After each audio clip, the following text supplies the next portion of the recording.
Hello, my name is Gabe Addington, and welcome to this first episode of Peeling Onions. This is a political show where we will tackle a variety of topics. Today, we will be tackling third wave feminism. If you don't know what I'm talking about, it's basically modern feminism. Classical feminism is when you talk about feminists from the early 20th century throughout the 20th century. I would include that in classical feminism because women weren't always equal. But nevertheless, I will get into that all in the speech that you guys will listen to because I won't be talking to you just like this. I'm going to be playing a speech for you, and I hope you guys can enjoy it. And I think I explained my point of view fairly well. So I will throw you guys over to that and enjoy. Anyway, I want to ask you guys a question. Can the messenger shoot the cause in the foot? And as I will discuss, this comes into play with a lot of these causes for either equal rights or eventually somebody come along and shoot the cause in the foot? And I think yes, and you'll find that. So when I talk about feminism, I will be talking about the third wave modern feminism. That's what I'm here to denounce, because it's turned into something that isn't what classical feminism was meant to be. So there are a lot of myths that they come up with, or false statistics, unreliable statistics, etc., etc. We'll get into that for a second. First one, the most common one you hear is the pay gap. It's not true. They say that there's 23 cents to the dollar, meaning more. A man gets paid 23 cents to the dollar more than a woman. So if I make $1, you made 73 or 77 cents. They're not credible because it takes all jobs throughout basically it takes everybody. So an NFL player is getting compared to a factory worker. They're not compatible. And what you find is that these women choose to go into these careers. When you look at the high-paying jobs, you'll see men graduating with it, for all of them except for one. Christina Hoff Sommers, she is actually a classical feminist that I agree with and love. She found that jobs, hold on, I'm finding them here. So there's 10 jobs that she lists. She had listed petroleum engineering, pharmaceutical sciences and administration, math and computer science, aerospace, chemical engineering, electrical engineering, naval architecture, mechanical engineering, metallurgical engineering, mining, and mineral engineering. And all of these except for one, which is pharmaceutical sciences, men dominate heavily. You're talking 70+% is men. And this is choosing to go into this career field. Women choose to go into more social things that don't pay as well, but usually probably make somebody feel better. They do it because they like it, not because it pays good. They go into early childhood education. Not a well-paying job, but the people who do it love it.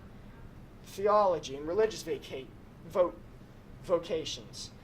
Human services and community organizations, social work, drama and theater and arts, studio arts, communication disorders and sciences, visual performing arts, and health and medical preparatory programs, so nursing.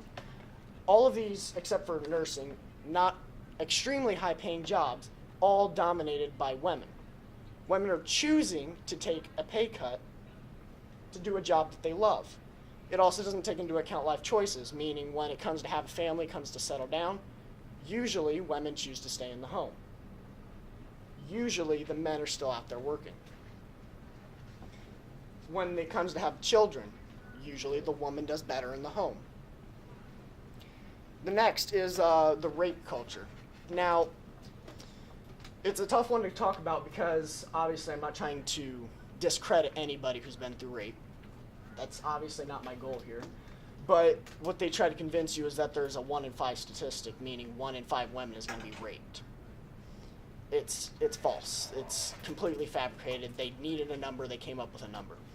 The actual statistic is actually 25 per 100,000. That was of 2013. That was by the FBI. And that was the actual definition of rape, meaning you were actually forcibly entered. And it promotes this guilty until proven innocent attitude. I mean, you saw it with Kavanaugh. It's a rough subject, but you found that people were saying, you're innocent even though there's little to no evidence against you. I mean, you're guilty even though there's little to no evidence against you, and it's not how we do things in America. You're innocent until proven guilty. If I'm going to make a statement about you like you're a rapist, I have to prove you're a rapist. You don't have to prove that you're not.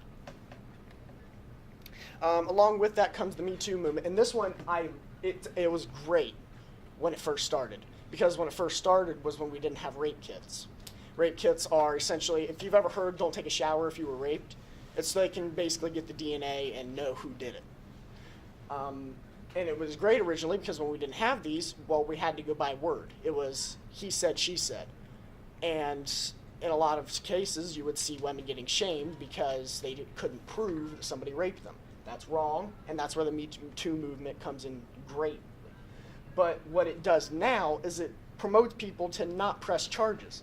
They'll come out on the internet saying, I was raped, or they'll yell at you because I was raped. But they won't press charges. Why? I don't know. I can't tell you. It's probably different case by case. Some people don't want to put the other guy out there, which is weird because if he rapes another person because you didn't press charges, you're partly at blame for that. And what this also does is ruin lives. One particular case, this guy was drinking. He was in college. He passed out on his bed in his dorm.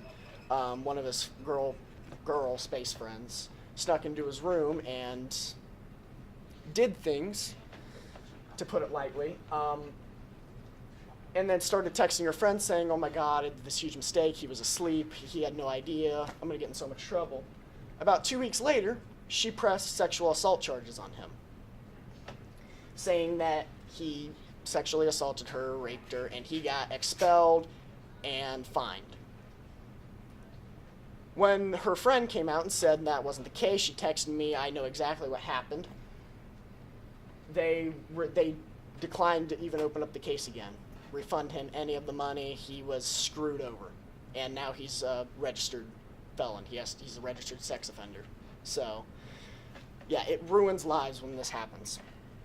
And then here comes to the body shaming. And another quick footnote. I'm not saying that you should run around calling women fat.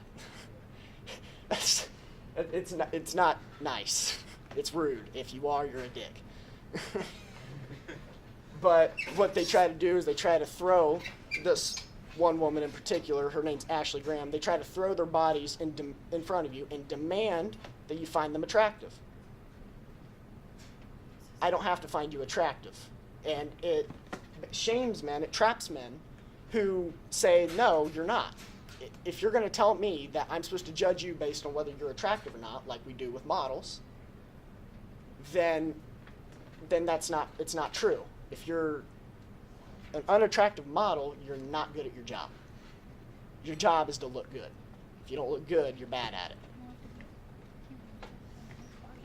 And there's a particular case, somebody came out and said that they submitted this form saying, you know, who was your favorite person in the calendar? She was on it in particular. And they said, I don't want a bunch of fat girls on my calendar. A little bit rude. I'll be honest, a little bit rude. But she came out and threatened him on Instagram. And basically said that he has no right to tell her that she isn't beautiful. Why? Because apparently we have to say she's beautiful or we're bad people. It's not true, and it is just a complete trap for men who try to go out and have their preferences and find their mates, per se.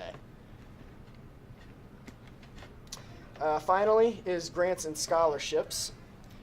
There are many grants and scholarships that are only applied to women, which kind of goes against the whole inequality feature of the feminist movement. If there are grants exclusively given to women, like the Go Girl grant, I'll scroll through them slowly so you can see them. If there are grants and scholarships, which you can see here, that are only applied to women, that's inequality not towards women. I'm not saying that men are mistreated. That's not my goal. I don't think there's maybe black people, but other than that, there's no mistreated class in this country. But this doesn't really support what they say, which is women are somehow being held down. But, I mean, this is just 7 of many scholarships that are only given to women. Not even just primarily or over time, it's seemingly like they just favor women. They're only strictly given to women. And it just completely goes against their argument, and it's where it starts to truly unravel.